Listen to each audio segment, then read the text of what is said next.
சலங்கை ஒலி சீரியல்ல என்ன நடக்க போகுதுன்னு பார்க்கலாம். வாங்க வீடியோக்குள்ள போலாம். ஜெகனோட அப்பா வீட்டுக்கு வராங்க. வீட்டுக்கு வந்து சாரதா கிட்ட சொல்றாங்க, சாரதா, எனக்கு என்ன நடந்தாலும் நீ என்ன மன்னிப்பியா? உன்னையும் உன் குழந்தையும் நான் காப்பாத்துறதுக்காக நான் என்ன தப்பு செஞ்சாலும் நீ மன்னிப்பியாங்கிறாங்க. என்னங்க இப்படியெல்லாம் சொல்லிட்டு இருக்கீங்க? நீங்க எதுக்காக தப்பு செய்ய போறீங்க? அதெல்லாம் ஒன்றும் செய்ய மாட்டீங்க. நீங்க எப்பவும் எங்களோட தான் இருக்க போறீங்க அப்படின்னு சந்தோஷமா சொல்றாங்க. ஆனா ஜெகனோட அப்பா ஏதோ ஒன்று மனசுல வச்சுட்டு அவங்கனால வெளியே சொல்ல முடியாம தவிச்சிட்டு இருக்காங்க. அப்ப ஜெகன் ஓடி வந்ததும், அப்பா எனக்கு பிடிச்ச ஒருத்தரை நான் காத்தாடியா வரைஞ்சு வச்சிருக்கேன். அவங்க யார் தெரியுமா? காட்டட்டுமாங்கிறாங்க.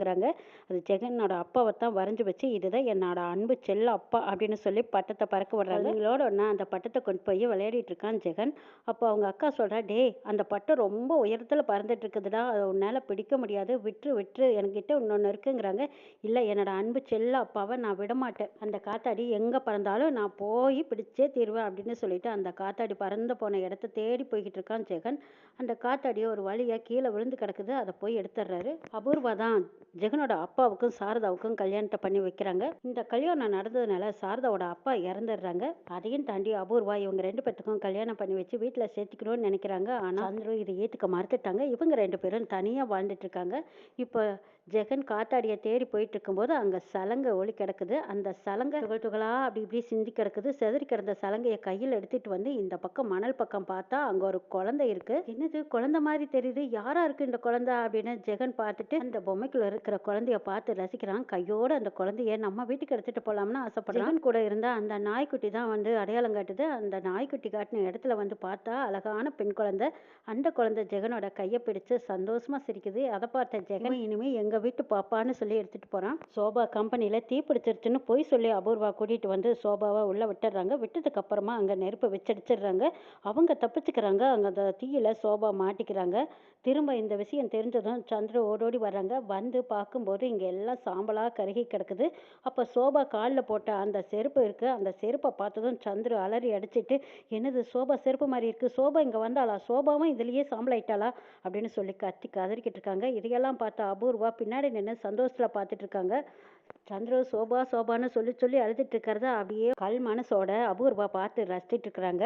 எங்க அக்கா எனக்கும் தெரியாம இந்த நெருப்புல வந்து மாட்டிக்கிட்டாங்க மாமா, தெரிஞ்சிருந்தா நான் காப்பாத்திப்பேன்னு சொல்லி அழுகுறாங்க. சந்திர அபூர்வா சொல்றதெல்லாம் நம்பிக்கிட்டு இருக்காங்க. சோபா என்னை விட்டு போயிட்டாலே நான் என்ன பண்றதுனே தெரியலையே அப்படின்னு அபூர்வா தோல் மேல சாஞ்சுக்கிறாங்க. அபூர்வா, அப்பாடா இப்பதான் ஏன் வழிக்கு வந்திருக்காரு, நான் நினைச்சதெல்லாம் இனிமே தான் நடக்க போகுது. எப்படியோ சோபா செத்து ஒளிஞ்சா சோபாவோட வாழ்க்கையை இனிமே நம்ம கைக்குள்ளதான், சந்துரு நம்ம கைப்பிடியில இருக்க போறாரு, இனிமே எந்த கவலையும் இல்லைன்னு நினைச்சிட்டு இருக்காங்க அபூர்வா. சோபா ஒரு விதையா வச்சிருக்கிற அவங்க குழந்தை இப்போ ஜெகன் கைக்கு கிடைச்சிருக்கு.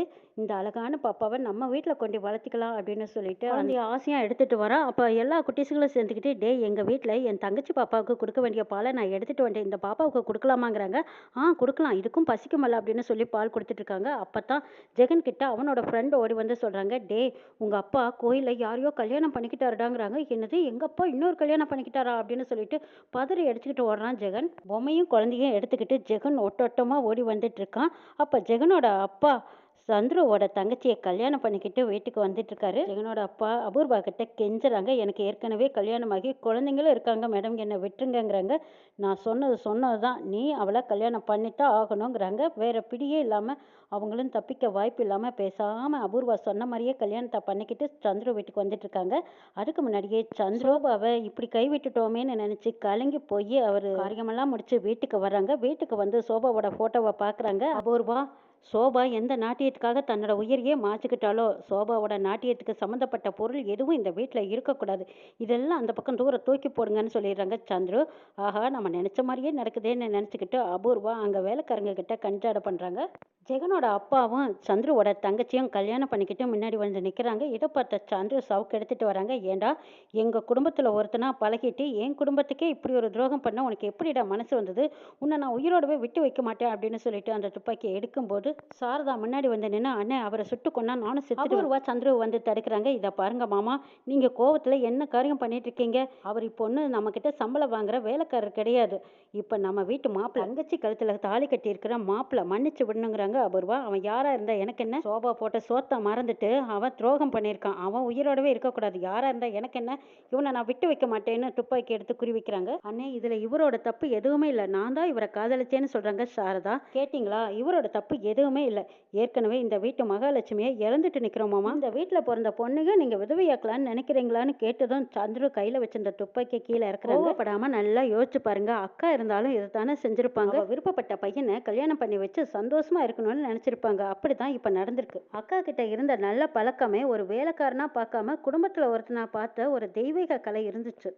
நான் ஒரு விஷயம் சொல்றேன் கேட்டுக்கோங்க மாமா. அக்கா எங்க இருந்தாலும் என் குடும்பத்தை நல்லபடியா பார்த்துக்க அபூர்வான்னு தான் என்கிட்ட சொல்லுவாங்க மாமா. இந்த குடும்பத்தை பொறுப்பா பார்த்துக்க வேண்டியது என்னோட கடமைன்னு அபூர்வா சந்துரு கிட்ட நடிக்கிறாங்க. இதை நம்பிக்கிட்டு இருந்த சந்துரு, டே நான் உயிரோட இருக்கிற வரைக்கும் உன்னை மன்னிக்கவே மாட்டேன். என் குடும்பத்துல ஒருத்தனா பார்த்தேன், எனக்கு இப்ப துரோகம் பண்ணிட்டேன் அப்படின்னு சொல்லிட்டு போறாங்க.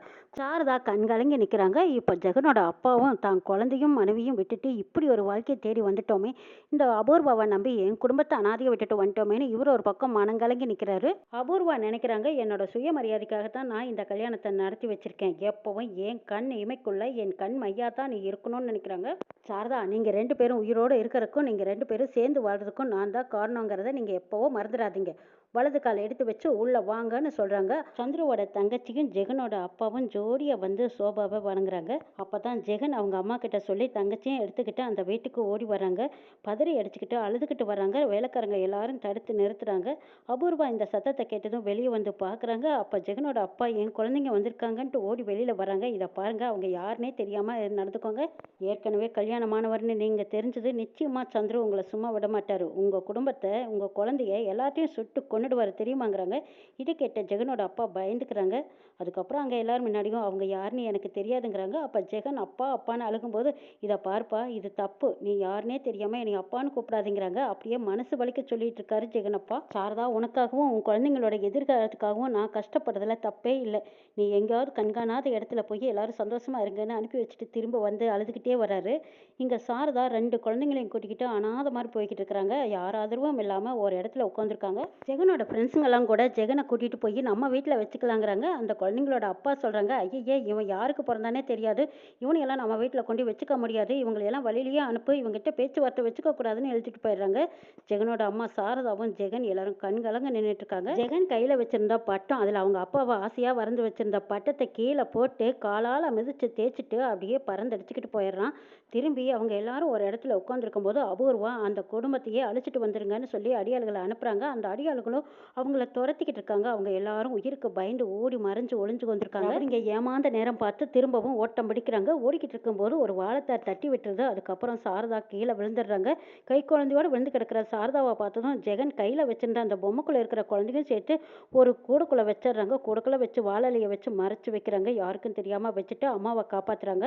அம்மாவை காப்பாத்துறக்குள்ளேயே அந்த வாழைக்கூடக்குள்ள இருக்கிற குழந்தைய ட்ரெயின்ல ஏத்திடுறாங்க. அந்த ட்ரெயின்லயே அந்த சோபா குழந்தை போய்கிட்டே இருக்கு. குடும்பமே சின்னாபின்னமா பிரிஞ்சு ஆளுக்கு ஒரு திசையில பிரிஞ்சு போயிடுறாங்க. அங்க சஞ்சு கூட பிரிஞ்சாங்க சோபா. சோபாவோட குழந்தை ஜெகன் கைக்கு கிடைச்சு அபூர்வ அடியாளுங்க துரத்துனதுனால ஜெகன் கையில இருந்த குழந்தையும் அந்த கூடைக்குள்ள சிக்கிடுது. அந்த கூடையில ட்ரெயின் ஏற்றி விட்டுறாங்க. சோபா குழந்தை கூடையோடு அந்த ட்ரெயின்ல போய்கிட்டு இருக்கு. எங்கே, எந்த தேசத்துல, எந்த நாட்டுல போய் இறங்குதுன்னு தெரியாம ஜெகன் பதறிக்கிட்டு இருக்கான். இங்க அவங்க அம்மாவோட எங்க போறதுன்னு தெரியாம திசை தெரியாம அம்மா மக தங்கச்சியோட சேர்ந்து போறாங்க. உயிருக்கு பயந்து அஞ்சி ஓடி ஒளிஞ்சு ஏதோ ஒரு கப்பல்ல அந்த பக்கம் போயிடுறாங்க. ஆத்துக்கு அந்த பக்கம் அக்கறையில உட்காந்து குழந்தை பசிக்கு அழுததும் உடனே பால் கொடுத்துட்டு இருக்காங்க. இதை பல ரவுடிங்க ஒரு பார்வையா வேற ஒரு பார்வையில பார்த்துட்டு போறத ஜெகன் புரிஞ்சுக்கிட்டு அம்மா பால் கொடுக்கறத யாரும் பார்க்க கூடாதுன்னு அவன் கைமறைச்சு நிக்கிறான். இங்க திரும்பி பார்த்தா கல்லால இட்டுருவேன்னு சொல்லி கல்லை தூக்கி நிற்கிறான் ஜெகன்.